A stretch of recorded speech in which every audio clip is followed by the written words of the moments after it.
Hello guys, welcome to Psychology Corner. Today we are going to study about learning and conditioning. तो learning and conditioning में कुछ terms हैं. सबसे पहले हम लर्निंग के कुछ टर्म्स पढ़ लेते हैं, जिसमें दो चीज़ें बहुत अहम हैं, अनलर्नड बिहेवियर और लर्नड बिहेवियर. वो बिहेवियर जो हमने लर्न नहीं किया होता उसे हम अनलर्नड बिहेवियर कहते हैं, और वो बिहेवियर जो हमने लर्न किया हुआ होता है, सीखा हुआ भी होता है, उसे हम कहते हैं लर्नड बिहेवियर. अब अनलर्नड बिहेवियर दो तरह के होते हैं, एक होते हैं इंस्टिंक्ट, दूसरे होते हैं रिफ्लेक्स. ये दोनों जो है इन्नेट फॉर्म में होते हैं, पहले से हम में मौजूद होते हैं. तो देखते हैं इंस्टिंक्ट क्या है. अनलर्नड knowledge involving complex patterns of behavior in instincts are thought to be more prevalent in lower animals than in humans. ये पहले से इंसान में बाय बर्थ बाय डिफ़ॉल्ट मौजूद होते हैं, और ये ज़्यादातर लोअर एनिमल्स में पाए जाते हैं, लोअर मैमल्स में ज़्यादातर. रिफ्लेक्स ये भी नेचुरली अकरिंग होते हैं, unlearned automatic response by an organism to a stimulus in the environment. जो अनलर्न रिस्पॉन्स होता है, बच्चों में आपने अक्सर नोट किया होता कि आप बच्चे के पाम को अगर आप टच करेंगे तो वो आपको पकड़ लेगा, और अगर आप बच्चे की चीख को हाथ लगाएंगे तो वो उसकी तरफ माइल होगा, अपना मुंह उस तरफ करेगा. ये जो होते हैं नेचुरल रिफ्लेक्सेस होते हैं, अनलर्नड होते हैं. तो अनलर्न बिहेवियर में दो चीज़ें सबसे अहम होती हैं, एक तो इंस्टिंक्ट और दूसरा है रिफ्लेक्स. लर्न बिहेवियर में पहले हम पढ़ते हैं कि लर्निंग क्या है. चेंज इन बिहेवियर और knowledge that is the result of experience. किसी भी एक्सपीरियंस से हम चेंज लाएं अपने बिहेवियर में, उसे हम कहते हैं लर्न बिहेवियर या लर्निंग. ओके गाइस, तो अनलर्न बिहेवियर से लर्न बिहेवियर सिर्फ लर्निंग की वजह से डिफरेंट है. ओके, और एसोसिएटिव लर्निंग क्या है, इसे हम आगे भी डिटेल में पढ़ते हैं, लेकिन यहाँ पे इसको हम समझने की कोशिश करते हैं कि अगर हम कोई चीज़ लर्न करते हैं किसी और चीज़ के एसोसिएशन के साथ, उसकी मौजूदगी के साथ, तो उसे हम कहते हैं associative learning. Form of learning that involves connecting certain stimuli और events that occur together in the environment, जैसे कि अभी मैंने समझाया. टाइप्स ऑफ लर्निंग, तीन तरह की सबसे अहम टाइप्स ऑफ लर्निंग है, और इसके अलावा भी कुछ है, उन्हें भी हम देख लेंगे. सबसे पहले आता है classical conditioning. Organisms learn to associate events or stimuli that repeatedly happen together. Classical conditioning क्या है कि हम एसोसिएटेड इवेंट्स से लर्न करते हैं. एक इवेंट हुआ, दूसरे इवेंट के साथ हो रहा है, तो हम उसे एसोसिएट करके लर्न करते हैं. वो अक्सर ज़्यादातर एक दूसरे के साथ होता है. जबकि ऑपरेंट कंडीशनिंग में रिक्वायर्ड होती है रीइंफोर्समेंट. सबसे जो मेजर और अहम डिफरेंस है क्लासिकल कंडीशनिंग और ऑपरेंट कंडीशनिंग में, कि क्लासिकल कंडीशनिंग में रीइंफोर्समेंट नहीं होती, जबकि ऑपरेंट कंडीशनिंग में कोई ना कोई रिवॉर्ड या पनिशमेंट होती है या रीइंफोर्समेंट होती है. तो organisms learn to associate events like classical conditioning a behaviour and its consequences. It depends किस पे करता है ऑपरेंट कंडीशनिंग में, उसके बिहेवियर डिपेंड करता है उसके कॉन्सिक्वेंसेस पे, और कॉन्सिक्वेंसेस क्या होते हैं, रीइंफोर्समेंट या पनिशमेंट होती है. अब हम देखते हैं कि ऑब्जर्वेशनल लर्निंग क्या है. The process of watching others and then imitating what they do. हम किसी को कुछ ऑब्जर्व करते हुए देखें और उससे हम लर्न करते हैं, तो इसे हम कहते हैं ऑब्जर्वेशनल लर्निंग. ये क्लासिकल कंडीशनिंग की एग्जांपल है. डॉग को जो है फूड दिया गया है और उसने जो है सलाइवा प्रोड्यूस करना शुरू कर दिया. अब उसके साथ आप राइट हैंड साइड पर देखें तो घंटी बजाई जा रही है, बेल बजाई जा रही है, तो सलाइवा प्रोड्यूस नहीं कर रहा. अब फूड के साथ आप थर्ड फिगर पे आइए, ड्यूरिंग कंडीशनिंग.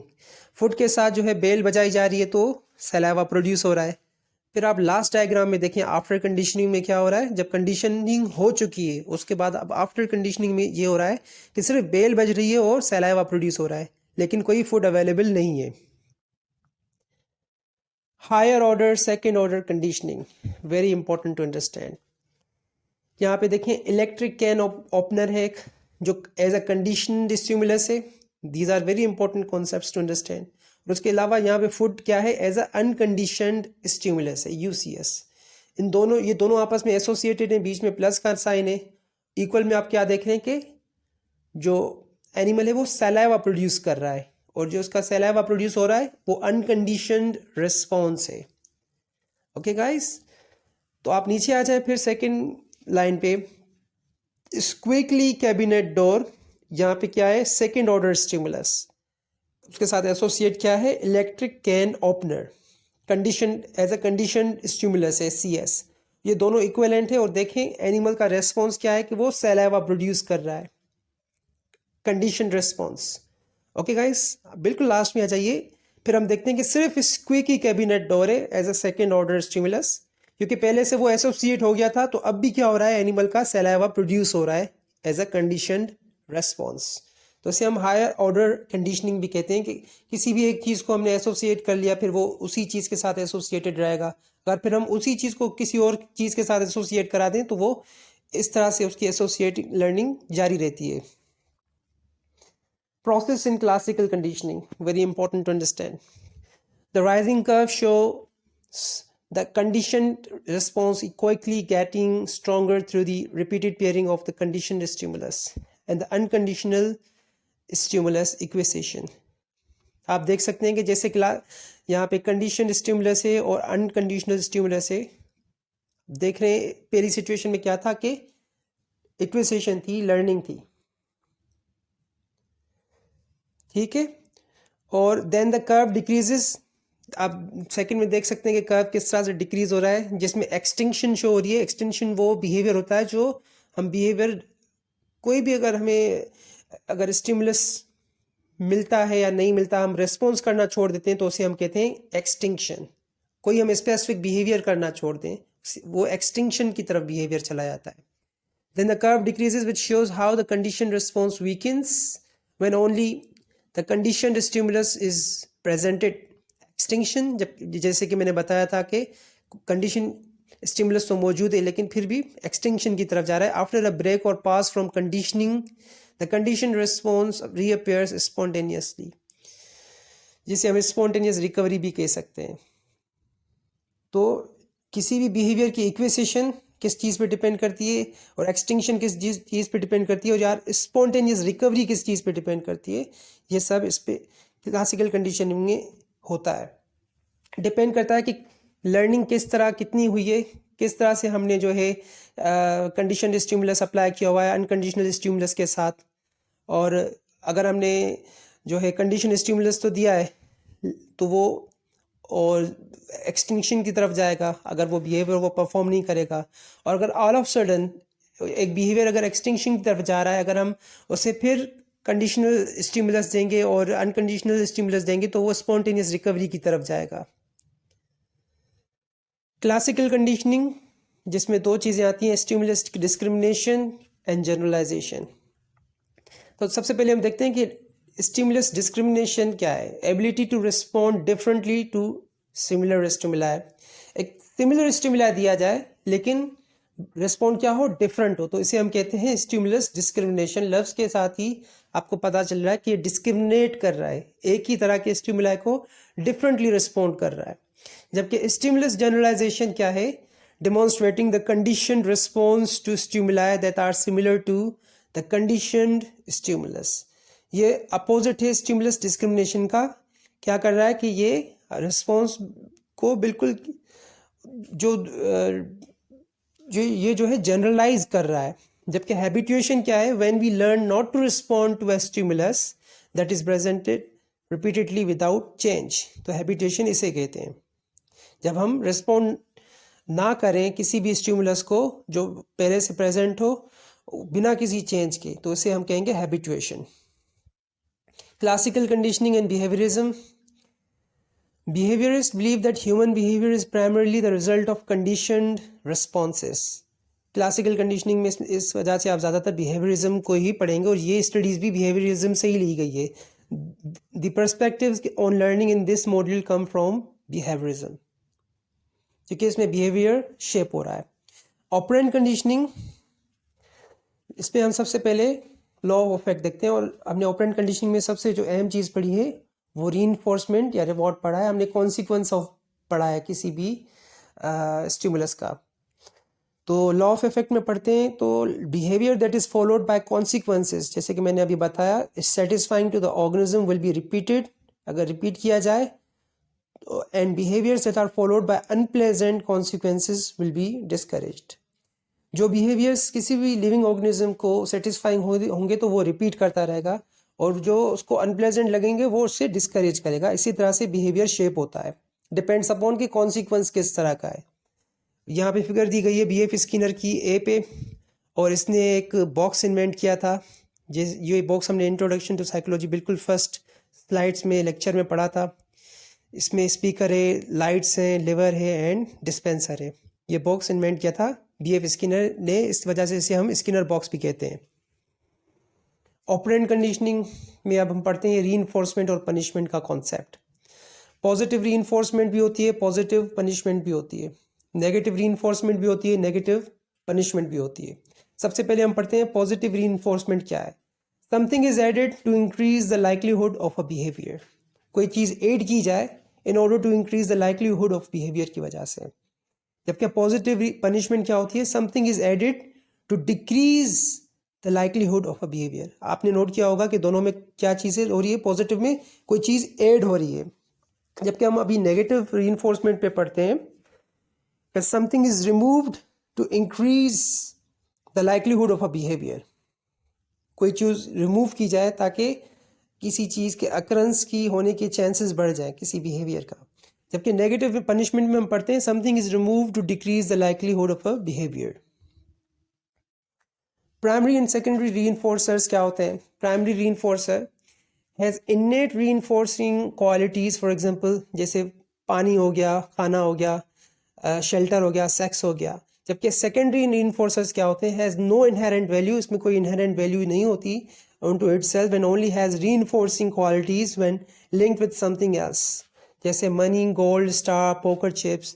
जबकि शेपिंग, हम कोई भी बिहेवियर किस तरह से शेप करते हैं डिपेंड करता है वो rewarding successive approximations toward a target behaviour. Reinforcement schedules, ये बहुत इंपॉर्टेंट है, जो इसका कॉन्सेप्ट भी स्किनर ने दिया था। एल्बर्ट बंडूरा का भी इसमें बहुत अहम रोल था। ये fixed interval delivered eight predictable time intervals, for example after 5, 10, 15 and 20 minutes. इसका रिजल्ट क्या होता है? ये मॉडरेट रिस्पॉन्स रेट होता है इसका with significant passes after reinforcement. Example, hospital patient uses patient control doctor time pain relief. जबकि variable interval में क्या होता है? Delivered eight unpredictable time interval, जैसे फॉर एग्जांपल 5, 7, 10 एंड 20। यहाँ पे आप देख सकते हैं कि वेरिएबल इंटरवल, वेरिएबल टाइम में यहाँ पे कोई भी रीइंफोर्समेंट दी जा रही है, तो इसका रिजल्ट क्या होता है? Moderate yet steady response rate. Moderate response होता है, इतना कोई ख़ास नहीं होता। और इसका एग्जांपल है चेकिंग फेसबुक, कोई इतना ख़ास नहीं है। फिक्स्ड रेशियो, ये काफ़ी बेहतर है एज़ कम्पेयर टू प्रीवियस। तो ये क्या होता है? Delivered after a predictable number of responses. जैसे फॉर एग्जांपल आप कंटिन्यूसली किसी भी आप कंपनी में आप या ऑर्गेनाइजेशन में काम करें, आपको हर 3 महीने के बाद कोई ना कोई अप्रेजल मिलता है या रीइंफोर्समेंट मिलती है, तो ये फिक्स्ड रेशियो होता है उनका। Delivered after a predictable number of responses, for example after 2, 4, 6 and 8 responses. और इसका रिजल्ट क्या होता है कि हाई रिस्पॉन्स रेट होता है इसका विद पासेस आफ्टर रीइंफोर्समेंट, जैसे piece work.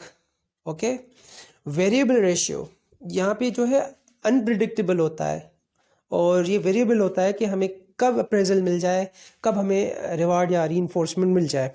Delivered after an unpredictable number of responses, for example after 1, 4, 5 and 9 responses. Result इसका होता है high and steady response rate, gambling. तो इसमें सबसे ज़्यादा जो रिवार्डिंग है वो वेरिएबल रेशियो है। Response patterns for different reinforcement, हम देख सकते हैं कि सबसे ज़्यादा इसमें रिवार्डिंग है वेरिएबल रेशियो है, जो बिल्कुल मिड पॉइंट से शुरू होता है। बाकी भी आप इनके साथ कंपेयर कर सकते हैं इस फिगर में। लेटेंट लर्निंग, जैसे कि मैंने बताया था कि classical conditioning, operant conditioning, observational learning के अलावा भी कुछ लर्निंग है, तो ये लेटेंट लर्निंग है। लेटेंट लर्निंग क्या होती है? Learning that occurs but is not observable. Learning तो होती है लेकिन वो ऑब्जर्वेबल नहीं होती। अनटिल, जब तक there is a reason to demonstrate it, जब तक वो खुद चीज़ की ना जाए।